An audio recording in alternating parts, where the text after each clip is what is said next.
Nobody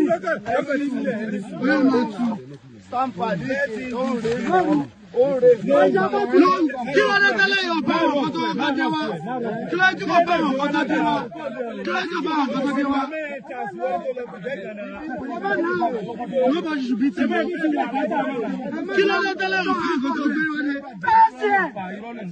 Can't depart the young, I'm a bad company.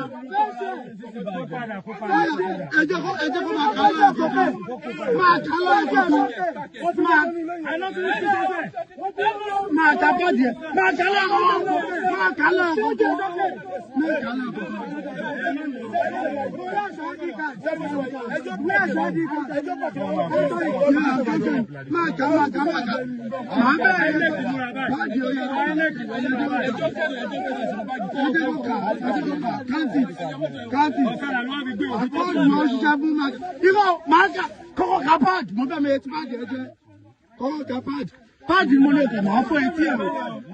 Party. The party like go to come over me party jet. So, oh yeah,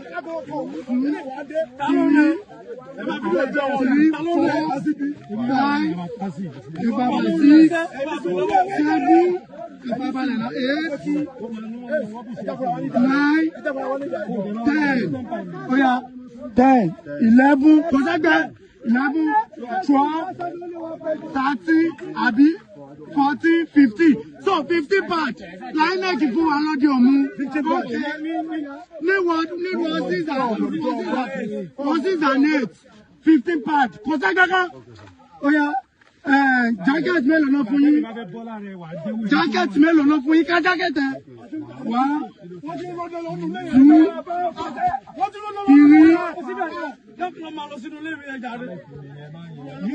3, 4, 5. So 5 unit àwọn wọn ní kókó lè fún unit mélòó èèyàn mélòó ló máa wọ̀. Ṣé ẹ jẹ́ kí n ṣàlàyé. Ṣé rí ẹ̀fọ́ ní àwọn RS ní aníní gbọ̀ngàn aníní ọdí òmu aníní ọdí òmu ṣẹ̀gẹ́ bẹ́ẹ̀. Mélòó ló pọ̀sù aṣọ di òmu kò sí kókó kan pẹ̀lú gbọ̀ngàn kò ṣe gbọ̀ngàn ló wọ̀.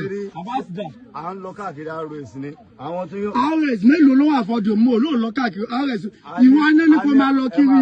A ní RS 5. Ani RS 6, which is Lagere Amala.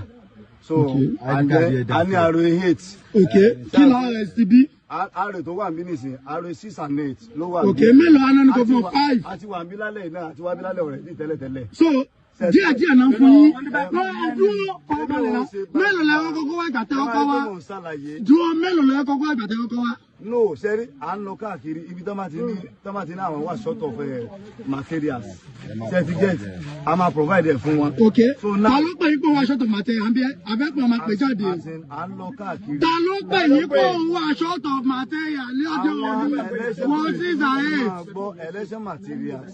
Election. Who called you the short of material here? What's his name? I'm explaining. Election officials.